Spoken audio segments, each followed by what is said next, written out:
Welcome to Philadelphia, or as it's known today, Eagleby. Now, Philadelphia is of Greek origin and it means brotherly love, and it's ironic that that name was chosen by the first Europeans to settle here because predominantly all of them were German. There's no real consensus as to how Eagleby got its name. According to legend, some of the earliest settlers here asked an Aboriginal man what his people called the eagles that were nesting near the mouth of the Albert River. And he said they called them Eagleby Mothkaya, or Mothchaya. I'm not really sure the pronunciation of it. So the name Eagleby stuck, and we now know it as Eagleby. I'm currently walking on Eagleby Road. This is one of the oldest roads in the suburb. On my left is some sugarcane, still growing from the industry that was established in the mid to late 19th century. To the south, the higher ground, which is that way, they're Late Devonian rocks, formed about 382 million years ago. The area where there's urban development today in Eagleby is on that higher ground, on that rock, on that Late Devonian rock. So if you live in Eagleby, chances are you're living on that ancient bedrock. And interestingly, it was also during the Late Devonian that you begin to see the emergence of trees and forests starting to colonize the land. Down here where the sugarcane is, this is alluvium which has formed in the last 10, 15, 20,000 years.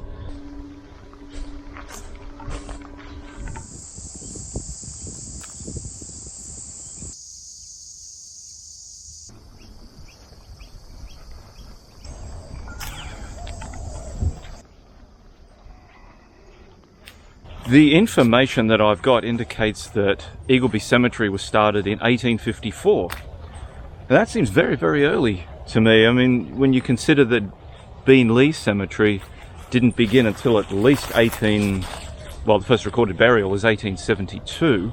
The first European to live in Beenleigh was 1862. And yet this cemetery here, up here in Eagleby, is 1854. May have been some squatter who was buried here early and the land just carried on being a cemetery when the Germans arrived. Span, oh, it's one of the spans. They crop up all over the place.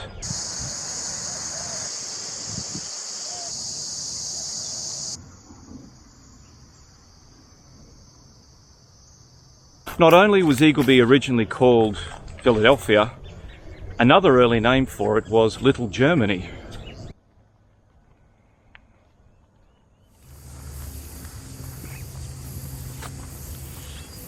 Parts of Eagleby were in the Logan Agricultural Reserve. Now, the Logan Agricultural Reserve was one among several agricultural reserves established in the 1860s, and it was a way to get some of the landscape more productive, get some more farms happening. And this is it right here. This is River Hills Road running that way, and behind me is Schmidt Road. So there, where that blue car is over there on that house, that's the boundary, that's the end of the extension to the Logan Agricultural Reserve of the 1860s. What I find very interesting about this suburb is it's kind of done a bit of a flip. I'm on Eagleby Road, and this is where the early settlements were. The middle part of Eagleby and the southern part were really quite sparsely populated, if at all, and the very southern part, that's where you get to Beenleigh. There was a few people there. But today, of course, it's the other way around. This northern end of Eagleby is the most sparsely populated, and the middle and southern ends is where all the development is.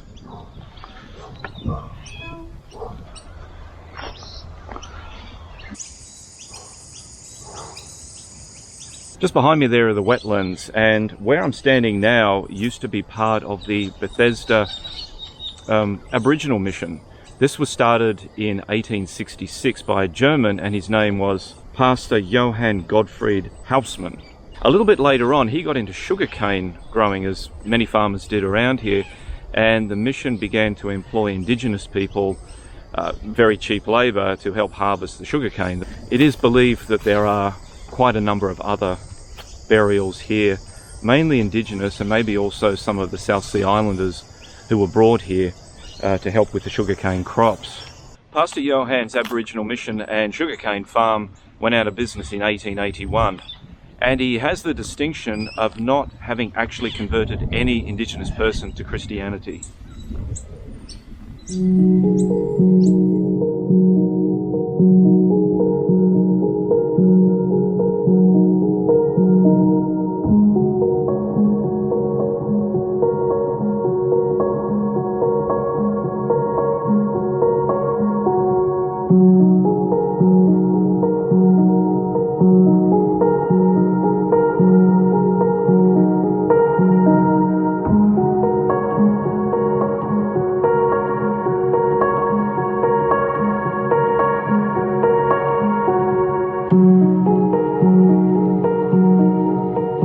Currently walking along Albert Street, just over that way is Logan Street. This was originally going to be the township of Beenleigh. It was surveyed in 1866 by William Fryer. It's where Fryer Road gets its name from. And it was intended to be the township. Unfortunately, the locals didn't particularly take to it, and Beenleigh was established where it currently is now, the five ways on George Street and City Road. So this area here of Eagleby, this could have been downtown Beenleigh once. Now it's just a quiet little corner of Eagleby.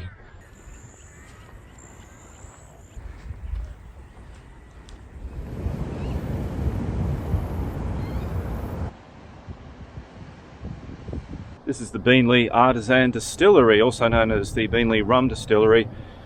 This is today in the suburb of Eagleby, even though it's such an important part of Beenleigh's history. Beenleigh got its name from the little village in Devon in England where Davy and Gooding came from. They're the guys who started the rum distillery here. Since I'm down Beenleigh Way, my next port of call is Beenleigh Cemetery. I've just met a follower of my channel. Your name is? Glenn. Glenn. Nice to meet you, Glenn. Thanks very much for that. Keep up the good work, mate. Thank you very much. Have a good day. Such awesome people around here.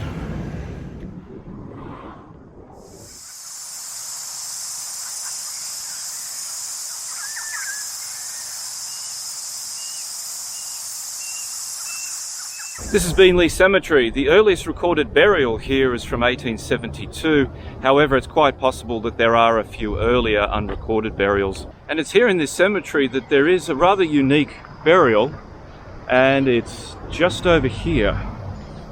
Aboriginal skeletal material from the banks of Windaroo Creek. Windaroo Creek, of course, is to the south of Beenleigh.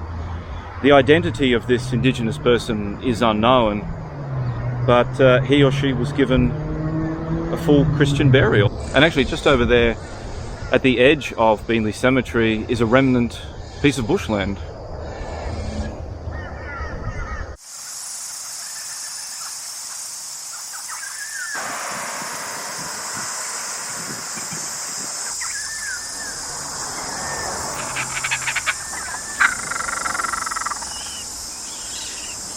It gives you an idea of just how thick the bushland here was before European settlement. This tree behind me here is estimated to be between 300 and 350 years old, and it's remarkable because it is believed that this is a scar tree or scarred tree. So around about the early 1890s, perhaps, some Indigenous folk who were living here pulled off some of the bark from this tree to make maybe a canoe or a shield or some sort of wooden implement. And it leaves a very distinctive tear in the trunk of the tree. I do know that a survey was taken here in the Eagleby wetlands some time ago, and there were two potential scarred trees identified. One could have been the result of a lightning strike, and the other almost definitely was the result of Indigenous people using the tree to make something like, as I said, a canoe. It's possible that this is the actual scarred tree.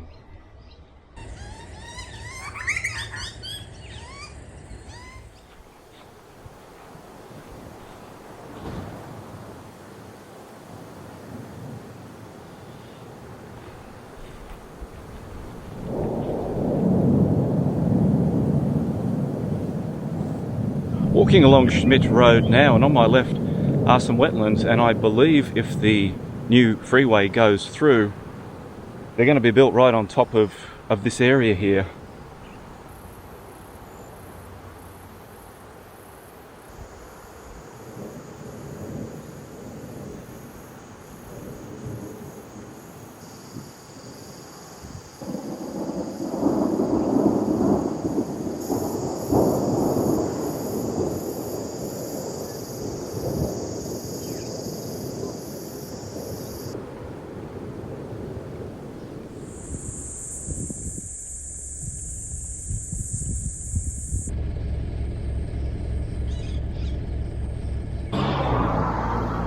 on Eagleby Road here. The property across the road there, that used to be Eagleby State School. It was opened in 1906 and it closed 60 years later in 1966. It needed a bigger space and it's now down on Friar Road, I think it is. Standing on the corner of Eagleby Road and Wharf Road, and right about here, I think just across the road there, that used to be the Eagleby Sugar Mill. On this 1923 topographic map, you can see the sugar mill listed.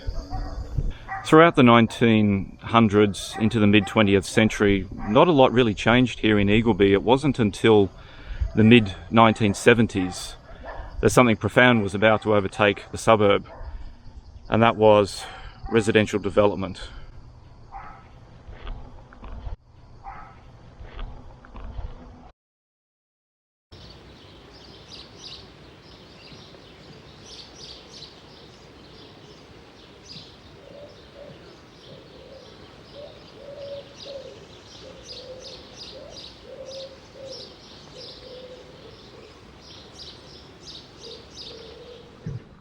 So what's the future for Eagleby? Well, it looks like there's going to be an additional highway between Brisbane and the Gold Coast, cutting through right here where I'm walking.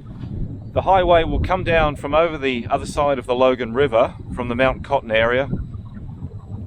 It'll come down through this landscape here, and it'll split. One part will go towards the M1 where it will connect, and the other part will go across here, past the Eagleby wetlands, and then down towards the Gold Coast via Coomera. So in 10 to 15 years, this whole area may be a highway, the Coomera connector.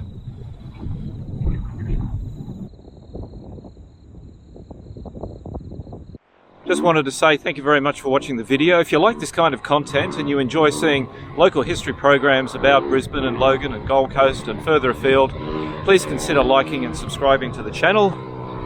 And I think there's a trail bike rider coming up very fast on the road behind me.